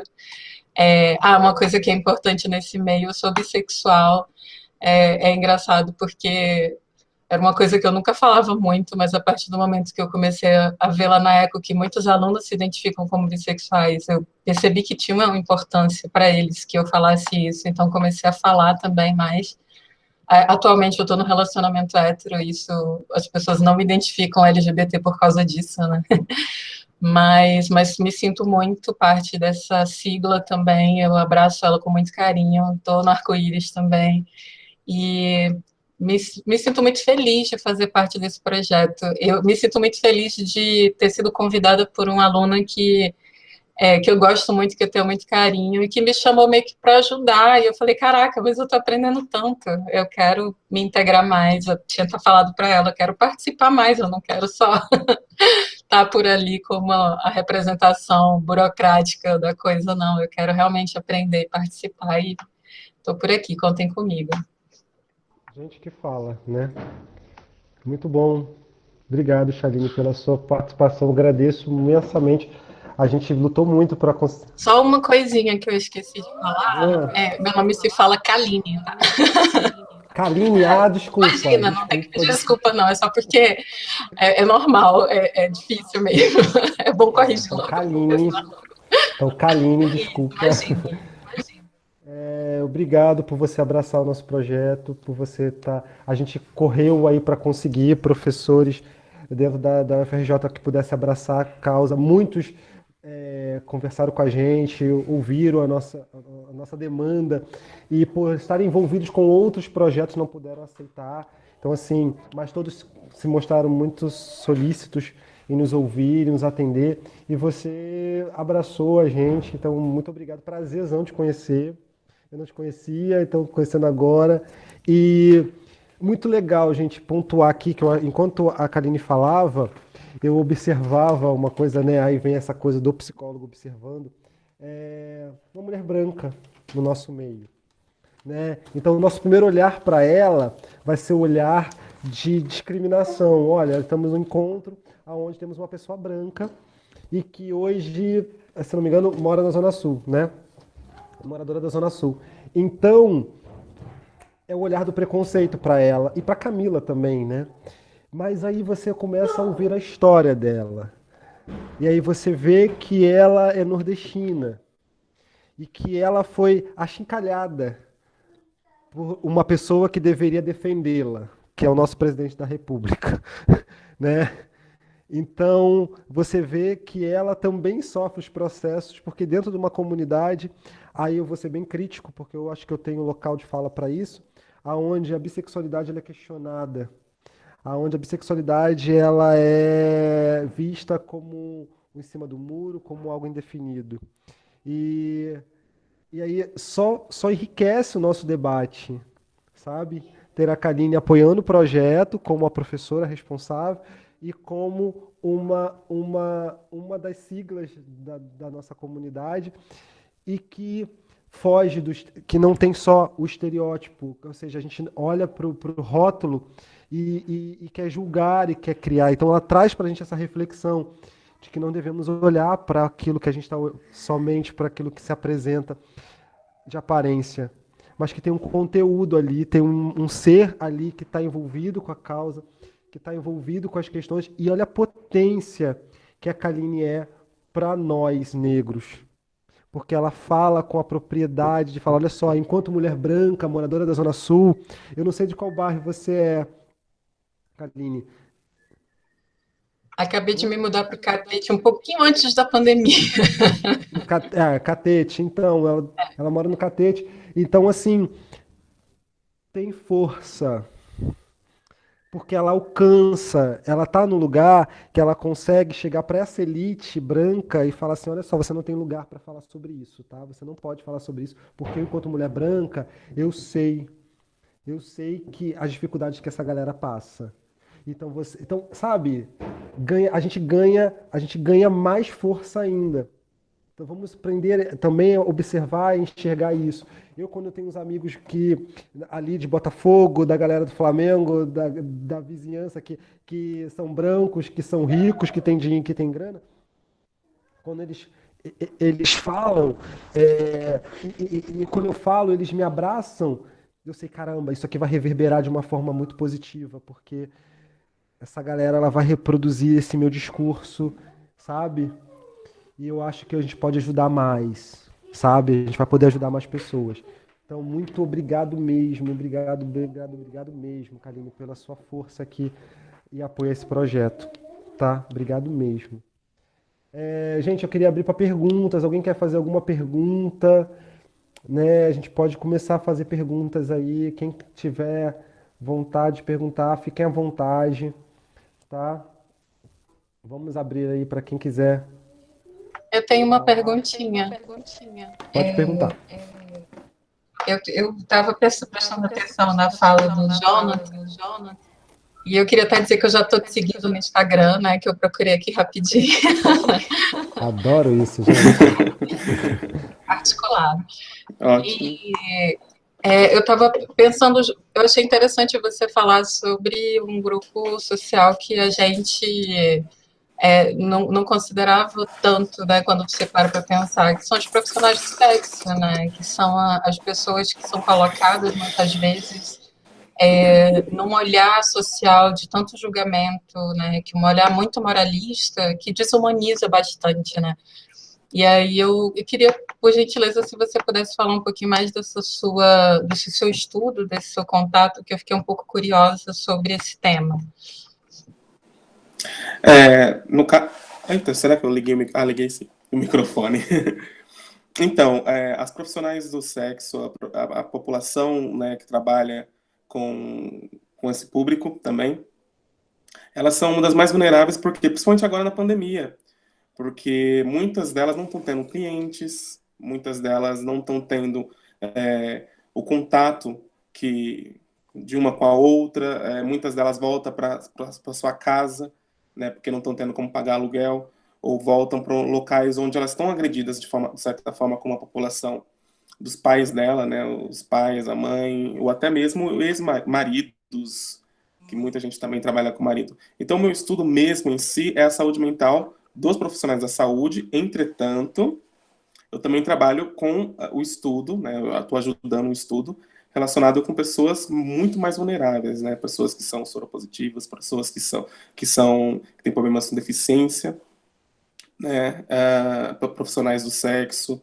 LGBTQI+. Então, o meu estudo focado atualmente, principalmente agora, é os profissionais da saúde. Mas eu tenho que tenho que pegar um pouquinho da bibliografia dos estudos das outras pessoas. Então, eu acho importante a gente focar em todas elas, principalmente as pessoas que trabalham com sexo, porque elas já recebem um tipo de preconceito, que são chamadas de palavras que eu não vou citar aqui, que é meio bem suja, bem banal, mas elas, de certa forma, são as que mais se cuidam com a saúde, né, com a ginecologia. Elas frequentam bastante os ginecologistas, elas frequentam mais do que a população feminina normal. Tem as transexuais também, que também são atacadas pelos gays, pelas lésbicas, de certa forma, os bissexuais, né? E então a gente tem que tentar cuidar um pouquinho da saúde mental deles nesse contexto de pandemia. No meu estudo, falando um pouquinho dos profissionais da saúde também, como eu tinha falado para vocês, que é uma população bem grande de pessoas, de mulheres negras que trabalham, porque a maior parte da população que está morrendo dos profissionais da saúde são as enfermeiras, e são os profissionais que têm o primeiro contato. A gente não pode esquecer também de uma população que muita gente esquece dos profissionais da saúde, que é a fisioterapeuta. O fisioterapeuta, eles que ajudam a entubar. Eles são responsáveis por entubar o paciente, juntamente com o médico. E também está tendo uma alta grandíssima de óbitos nessa população. E aí eu estou estudando exatamente essa depressão, né? A depressão, a insônia, tem diversas outras coisas que estão capacitando esses profissionais de voltarem ao ambiente de trabalho. Espero que tenha ajudado na resposta. Não, sim. Eu estava pensando justamente sobre a questão da ansiedade, da depressão, né, e a exposição que essas pessoas ficam e a tensão, né? Sim, a gente pensa na população em geral. Tem a população em geral que também está afetada, de certa forma, com a saúde, né, mental nessa pandemia, ficar preso dentro de casa, isolado. Mas os profissionais da saúde, eles têm que sair. Tem contato direto com óbitos, direto com pessoas ficando doentes, pessoas chegando no ambiente hospitalar sem respirar, né? Fica com aquela ofegante, começa a criar aquele desespero. Porque o profissional da saúde, ele cria na cabeça deles uma coisa que muita gente não percebe, que é, eu quero salvar essa vida. Aí ele vê que não está conseguindo salvar essa vida. Então ele já começa a entrar em desespero mentalmente. Muitos profissionais estão... vai sair um estudo agora, não vou dar o spoiler, de certa forma, mas que muitos profissionais da saúde alguns, principalmente na Itália, na China, se suicidaram devido à pandemia. Não conseguiram ajudar de certa forma. Então, tá tendo aquela morte, tanto pela infecção, né, em si, pela patologia, como também por suicídio, infelizmente. Uma relação com a morte muito mais próxima, né, do que trabalha com Exato. saúde. Eu conheço alguns amigos que trabalham e a relação deles com a morte é diferenciada, né, é mais intensa, mais próxima. E a gente agora, coletivamente, está passando por uma nova relação com a morte também. Eu acho que isso tem um impacto psicológico muito forte. Exatamente. Eu também tenho amigos médicos que relatam a mesma coisa, a falta de protocolos, né? Não ter o protocolo de como proceder nessas questões faz com que gere uma instabilidade profissional para todos da área de saúde, né? Todos que trabalham com isso, porque eles não sabem como proceder, e cada caso é um caso específico, cada um vai reagir de uma forma. Então, essa indefinição faz com que gere uma angústia por parte desses profissionais, né?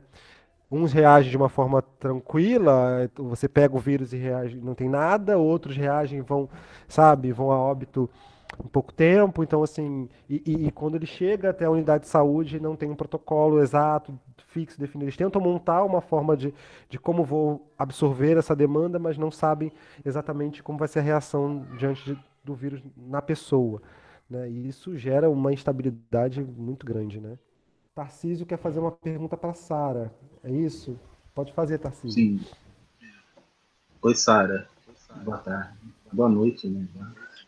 Oi, boa tarde. Boa noite. Eu já te agradeço pelo seu depoimento. Eu acho que foi muito potente, muito sincero. Você trouxe uma emoção, você trouxe um calor que era muito importante para a gente. E eu fiquei muito surpreso também de você, depois de ter passado por tantas coisas difíceis, ainda ter energia para vir aqui e falar sobre esses filhos. Eu acho que isso é algo muito difícil de se fazer e você teve a coragem e a disposição de fazer e ainda falou, se precisar, estou aqui. Porque é também uma colocação que eu acho também surpreendente de alguém que está sofrendo, mas também se disponibiliza a ajudar. E eu gostaria de te perguntar, assim, quando você passou por esse incidente, não teve ninguém assim que te defendeu, que ficou do seu lado? Não teve ninguém assim que naquela hora te deu um suporte? Ou você se sentiu completamente sozinho? Eu conheci um grupo de lésbica e algumas coisas que a gente precisa, elas ajudam a gente, assim. Mas é só isso, assim. Não tenho ninguém, não. E não tenho família. É complicado. É só eu, meu companheiro e meu filho. Entendi. Obrigado. Tem uma inscrição aqui da Ellen, não é isso? Ellen Neves. Oi, Ellen. Oi, gente. Estou bastante feliz de estar participando desse espaço. Meu nome é Ellen, né? Eu faço psicologia no UFRJ. Sou uma mulher lésbica, moro aqui no Beco, que é uma favela aqui em Santa Teresa. E tenho pensado muitas coisas, né? Acho que quando eu vi o convite, eu pensei, acho que esse é um espaço onde eu posso colocar aí as minhas fritações recentes sobre o que tem sido a pandemia, como que as pessoas têm lidado com a pandemia, né? Também pensando um pouco sobre saúde mental e sobre como psicologicamente as pessoas têm reagido a isso, né? E aí não é nenhuma pergunta específica, eu só vou jogar aqui as coisas e acho que a gente vai construindo pensando junto, né? Essa é a ideia. E, na verdade, o que eu tenho pensado muito é na seguinte pergunta, por que as pessoas têm furado a quarentena, né? Entendendo que existe aí uma necessidade, algumas pessoas não furam, né? Algumas pessoas precisam sair para trabalhar, para algumas pessoas nem houve quarentena, mas para algumas outras isso é uma realidade, assim, o sair de casa, né? O furar a quarentena é uma realidade, não à toa a gente tem um número muito alto, assim, de pessoas contaminadas, de pessoas recuperadas, e isso é muito bom, mas de pessoas que faleceram, né, por conta da Covid. E aí eu tenho pensado em algumas coisas, assim, eu acho que é interessante, porque não tem como falar sobre só ser LGBT ou ser só negra, né, ou ser só favelada. Acho que as coisas elas se misturam muito. E aí eu fico pensando que a primeira coisa é uma falta de estrutura, né, ficar dentro de casa o tempo inteiro. Às vezes a gente não tem uma estrutura física dentro de casa que seja confortável, né? Às vezes é uma casa para mais de 3 pessoas e aí você não tem um quarto, você não consegue estudar, você não consegue ter o seu momento. Isso faz com que dificulte, né, as nossas estadias em casa. Acho que uma segunda coisa que é a gente, que junto com a questão da estrutura, facilita com que as pessoas furem a quarentena, é o fato da gente ter uma cultura de rua, né? A gente tem uma cultura que é toda pautada em estar na rua, não só para trabalhar, mas para se divertir, para se relacionar, né? Se a gente for pensar o que são as culturas populares, o hip hop, a capoeira, o jongo, a dança, a maior parte delas acontecem na rua, né? São culturas de rua, então a gente organiza a nossa vida de maneira muito interacional com o outro e muito na rua. Então estar em casa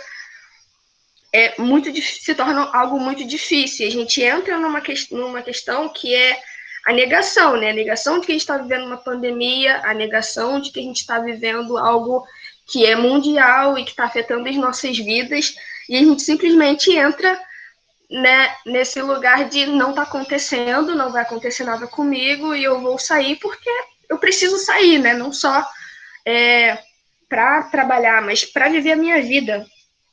E eu acho que é interessante pensar também, né, que muita gente fala que esse sair, ele é uma movimentação individualista, egoísta, de falta de coletividade, mas eu tenho pensado muito que está para além disso, está para além dessas coisas. Eu acho que, primeiro, assim, sendo uma pessoa que mora em favela, eu vejo que existe uma construção de coletividade, né?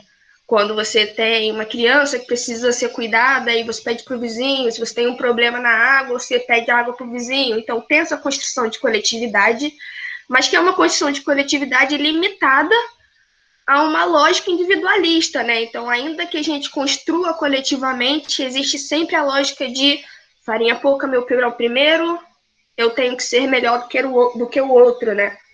Então, acho que é muito também, porque eu tenho visto muitos debates e muita gente falando de maneira muito agressiva, né, e aí principalmente, e aí eu acho que aí entra a questão da classe, né? Muita gente branca, de classe média, que pode estar em casa, pode estar no conforto da sua casa estruturada, com mais de um quarto, né, tocando sua vida naturalmente, falando como que essas pessoas que não moram,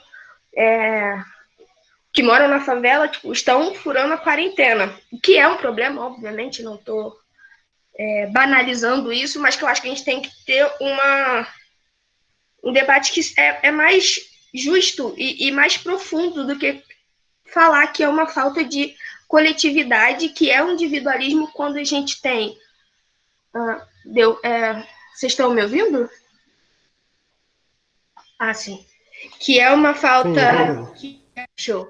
Que é um individualismo, que é uma falta de coletividade, quando a gente tem uma construção de sociedade que, desde a escravização, pensa a sua organização de maneira individual e egoísta. E eu acho muito ruim quando a gente, né, não faz esse debate de maneira sincera, né?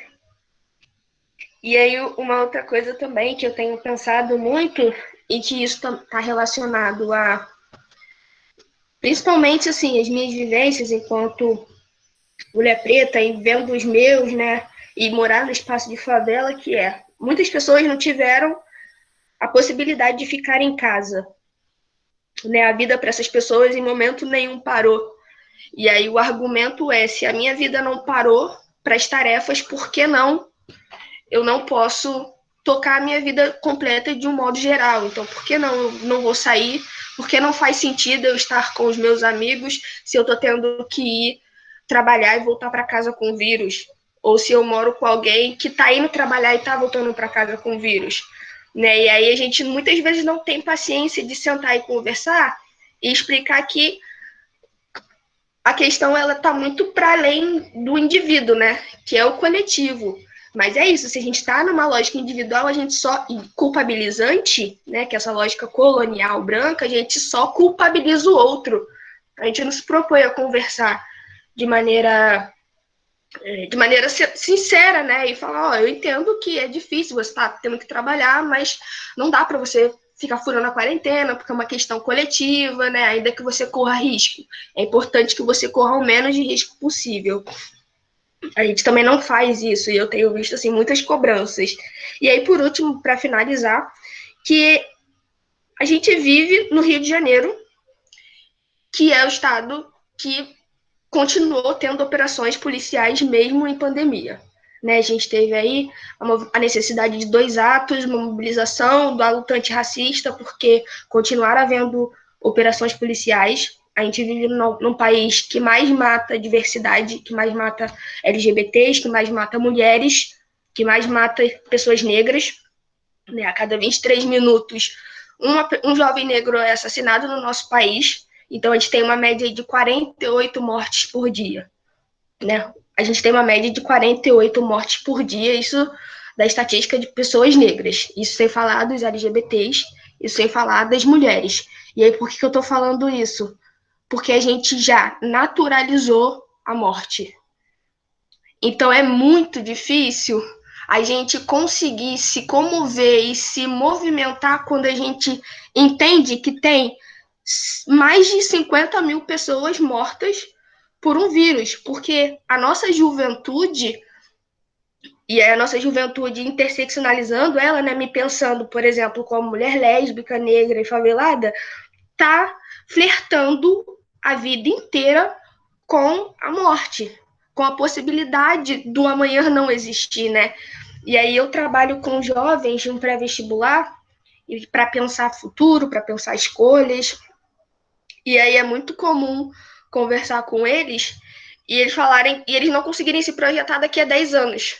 E aí muitos deles falam, porque eu não sei se amanhã eu vou estar vivo. E aí eu, enquanto uma jovem negra que está numa universidade, né, que se pensa ser algo, um diferencial para a sociedade, também tenho muita dificuldade de me ver daqui a 10 anos, porque eu realmente não sei qual vai ser o meu amanhã. E aí é um desafio diário que eu tenho, assim, de projetar um futuro. Então, para algumas outras pessoas que não faz sentido, e eu acho que enfim, a gente tem que pensar junto e não também julgar, esse não pensar futuro, eles vão viver o hoje intensamente. Então, se hoje intensamente eu tô saindo para trabalhar, eu vou sair para fazer minhas outras coisas, né? E eu tenho pensado muito nisso, sim, porque a gente não fala sobre quais são os motivos pelo qual a galera tá tendo dificuldade de respeitar a quarentena, né? É claro que a questão do trabalho, ele é fundamental, mas existem outros fatores. E aí a gente não tá falando sobre isso. E eu fico, assim, muito frita da minha cabeça, porque inicialmente eu também era uma das pessoas que criticava quem saía. Eu ficava, como assim? Tá fazendo resenha, que absurdo, não sei o quê. Mas teve uma hora que eu parei e pensei, sabe? A pessoa tá vivendo a vida, tocando os afazeres e os deveres, por que não? Sabe? Sair, enfim, dentro dessa lógica. E aí é um pouco sobre essas fritações que eu queria dividir com vocês mesmo. Mais uma vez, a vivência se fazendo presente no nosso encontro. O que me faz com que eu perceba que a gente conseguiu reunir aqui as pessoas certas, né? A gente conseguiu trazer mistos de pessoas com vivências reais, sabe? Isso enriquece. Agradeço muito, Ellen, tá? A sua participação, porque não estamos falando, mais uma vez eu repito, não estamos falando de teoria. Estamos falando de vivência, de prática, de uma realidade. E você traz a sua prática, a sua vivência. E isso é muito importante. Nossa, é potente, sabe? É necessária, porque traz o outro olhar. O olhar de quem está vivenciando a experiência e realmente é isso que está acontecendo, sabe?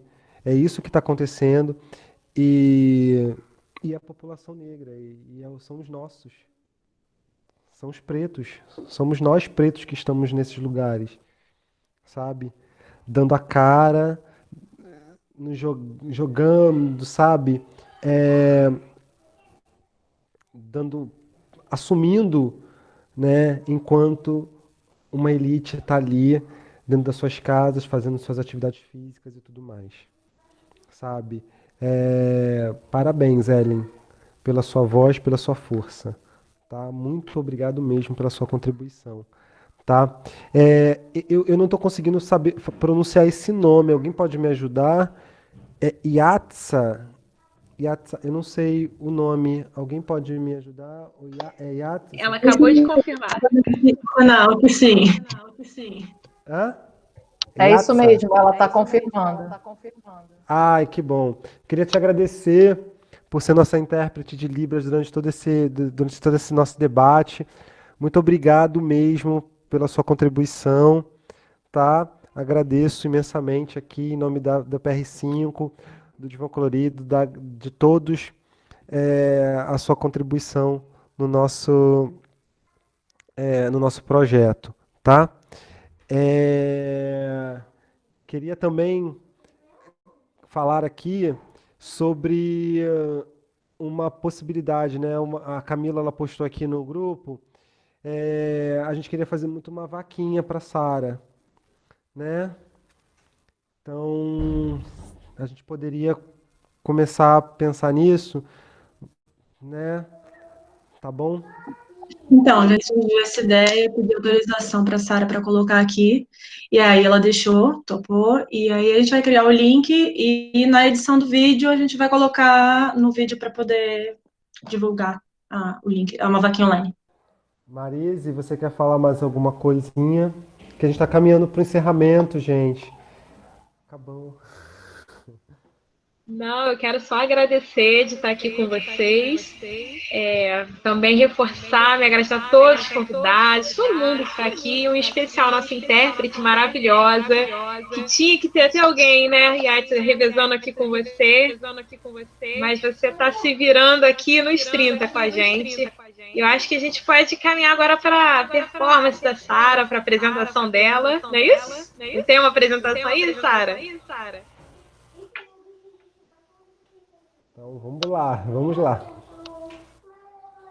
Oi, gente, a Renata falou que quer falar uma coisinha. Renata? Vai lá, Pode falar, Rê. Renata. Eu juro que é rápido, gente.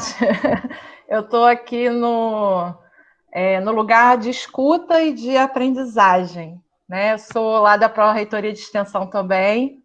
Minha formação é pedagogia, sou pedagoga.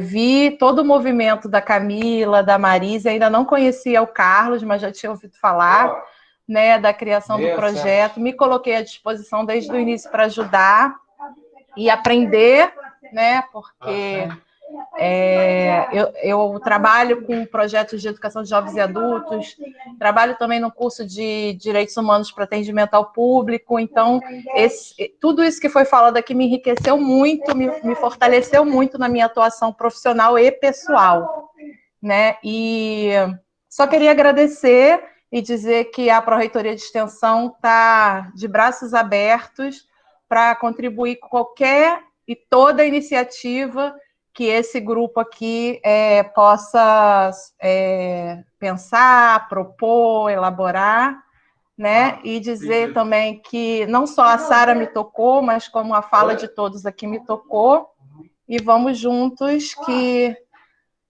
a gente é mais forte do que a gente imagina e a gente tem que, como o Carlos falou, estar sempre de cabeça erguida, seja em qual causa a gente vá lutar. Tá bom? Um beijo e vamos lá.